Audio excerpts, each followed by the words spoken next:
पीले दांत वाली बहू। रंजना कभी ब्रश नहीं करती थी। उसे कितनी बार उसके माँ बाप ने डांटा, लेकिन उसका कोई असर उस पर होता ही नहीं था, जिस कारण से उसके दांत पीले पीले हो जाते हैं। शादी के बाद। अरे बहू, वैसे तो तुझ में कोई कमी नहीं है, पर तेरे दांत इतने पीले कैसे हैं बेटा? कैसे मतलब? कोई सर्जरी थोड़ी ना कराइए। वो तो क्या नाम, मैं ब्रश नहीं करती थी तो पीले हो गए। अब क्या करूं? आप कहें तो लाल करवा लूं या फिर काले? यार ये क्या है, क्यों माँ से लड़ रही हो? लड़ रही हूँ? अरे मैं लड़ रही हूँ या ये बोल रही है कि दांत पीले हैं, पीले। अरे तपस्या थोड़ी ना की है इन्हें पीले करने के लिए। बकायदा ब्रश नहीं किया है 20 साल तक, तब जाकर। छी, कैसी बात कर रही हो? ये उस वक्त तो पीले नहीं थे जब हम लोग तुम्हें देखने आए थे। अरे तब साफ करवा लिया होगा डेंटिस्ट के पास जाकर। अब देखो कैसे पीले पीले लग रहे हैं। रंजना सास की तरफ गुस्से से देखती है। फिर शुरू हो गई पीले पीले पीले। अरे पीले तो तब भी थे जब मेरे हाथ का रसगुल्ला उड़ा उड़ा कर खा रही थी और बोल रही थी, लड़की नहीं गुणों का खजाना दे रहे भाई साहब आप। खैर, अब वो लोग करते भी तो क्या करते, पीले दांत वाली बहू पल्ले पड़ी थी तो झेलना तो था ही। एक दिन कीर्तन में रंजना गाना गा रही थी। अरे कमला बहन, माँ का द्वार है, यहाँ तो सब शुद्ध होकर आते हैं, फिर अपनी बहू को ब्रश भी नहीं करवाती तुम। दूर से पीले पीले दांत भक्ति में बाधा उत्पन्न कर रहे हैं। अरे कोई 2 साल की बच्ची थोड़ी ना लेकर आई हूँ मैं बहू बनाकर। अच्छी खासी लड़की है, अरे कैसे करवाऊं ब्रश? ये तो उसे खुद करना चाहिए ना। अब माँ बाप तो इसके जैसे तैसे निपटा दिए, ये नहीं सोचा कि सास कैसे संभालेगी। सास बहू को लेकर घर आ जाती है, लेकिन सोच लेती है कि अब इसे लेकर कहीं नहीं जाएगी। अगले रोज बहू कहती है, अरे क्या हो गया, मंदिर नहीं जाना क्या? कीर्तन का वक्त हो रहा है। मेरी मधुर वाणी से कान्हा जी जागते हैं और सोते हैं। आप तो जानती है ना उनकी भक्ति में कितना मन लगता है मेरा। वो क्या है ना, तबीयत ठीक नहीं लग रही है मेरी, आराम करूंगी मैं। तबीयत ठीक नहीं लग रही? अभी तो मिथुन के गाने पर नाच रही थी आप, और अब बोल रही है कि तबीयत ठीक नहीं लग रही। अरे भक्ति में मन लगा लो सासू माँ, ऊपर जाना है, क्या मुंह दिखाओगी आप? हाँ? सास को बहू की बात पर गुस्सा आ जाता है। मैं क्या मुंह दिखाऊंगी, इसकी चिंता तो ना कर, समझी? अपने मुंह की चिंता कर, जो ये पीले पीले दांत लेकर हर जगह पहुंच जाती है। पता है लोग कितना मजाक बनाते हैं। ना जी ना, मैं नहीं जाना कहीं तेरे साथ। तो ये बात है, कोई ना, मत जाओ, मैं अपने कमरे में ही बैठकर भक्ति कर लूंगी। ऊपर वाला दांत थोड़ी ना देखता है, मन देखता है, भावना देखता है।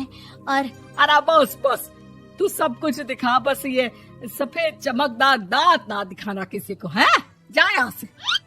बहू को सास की बात का कोई फर्क नहीं पड़ता, वो तो जैसी थी वैसी ही रह जाती है। सुबह नहाकर किचन में खाना बनाना, फिर खाना खाना, कीर्तन भजन करना और सो जाना। एक दिन, माँ जी मैं सहेली के घर जा रही हूँ, शाम को लेट आऊंगी।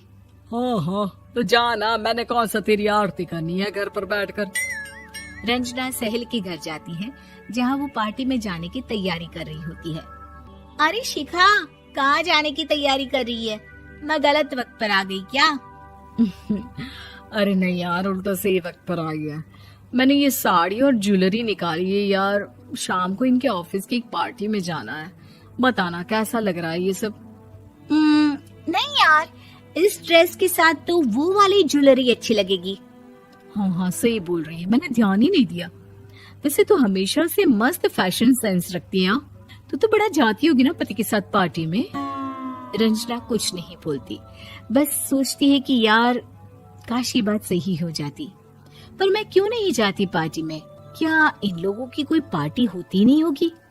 रंजना घर आती है और रात में पति से सवाल करती है, एक बात बताइए, आप मुझे किसी पार्टी में क्यों नहीं ले जाते? क्या आपके यहाँ ऑफिस में पार्टी नहीं होती? पति बेचारा क्या कहता कि दांत पीले हैं तुम्हारे इसलिए। अरे कोई पार्टी होती नहीं हम लोगों के ऑफिस में, तो कहाँ से लेकर जाऊं? और मार्केट, मॉल, कहीं वीकेंड घूमना, कहीं तो। अरे यार, सारे हफ्ते में एक छुट्टी मिलती है, तो सोचता हूँ कि आराम ही कर लूं। क्यों? रंजना मन मार के रह जाती है। पहले कभी सास के साथ मंदिर जाया करती थी, लेकिन वो भी सास ने ले जाना बंद कर दिया। घर बैठी बैठी रंजना बोर हो जाती है। तभी उसे आइडिया आता है और वो मायके जाने का सोचती है। सासू माँ, 2 दिनों के लिए मम्मी के घर जा रही हूँ।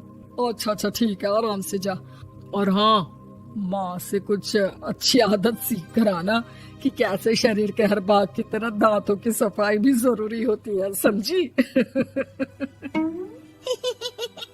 शुरू हो गई ना आप? वो लोग आपकी तरह नहीं है कि छोटी छोटी बात का बतंगड़ बना दे। उन लोगों के लिए मैं मायने रखती हूँ, ना कि मेरे पीले पीले दांत। रंजना माँ को बिना बताए उन लोगों को सरप्राइज देती है, लेकिन जैसे ही वो दरवाजे पर पहुंचती है, अंदर देखती है कि घर वाले कहीं जा रहे होते हैं। अब माँ, काश रंजना दीदी के दांतों वाली प्रॉब्लम नहीं होती, तो वो भी हम लोगों के साथ चलती ना बुआ जी की बेटी की शादी में। हाँ बेटा, लेकिन अब उसे कौन समझाए कि उसको उसके पीले दांत नहीं दिखते, लेकिन उसके आसपास के लोगों को कितना एम्बैरेसिंग फील कराते हैं। मुझे तो कितनी बार उसके स्कूल की टीचर ने शिकायत की कि उसके साथ कोई लड़की बैठना भी नहीं चाहती, और ना ही कॉलेज में कोई उससे बात करना चाहता था। लेकिन पता नहीं क्यों उसे ये बात समझ में ही नहीं आती। कोई कमी नहीं है उस लड़की में, बस यही कि दांत पीले हैं। वो तो भला हो जीजा जी और उनकी माँ का, जो दीदी को जैसी है वैसे ही रखा हुआ है। रंजना को अपने घर वालों की बात सुनकर बहुत दुख होता है। वो सोचती है कि वो क्या करे, लेकिन फिर वो सीधा डेंटिस्ट के पास जाती है, अपने दांत चमकाती है और कसम खाती है कि वो रोज ब्रश करेगी।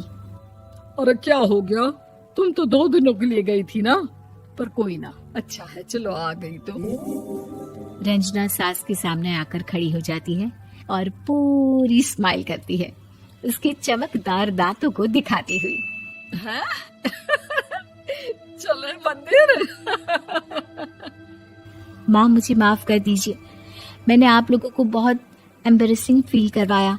मैं आज से रोज ब्रश करूंगी।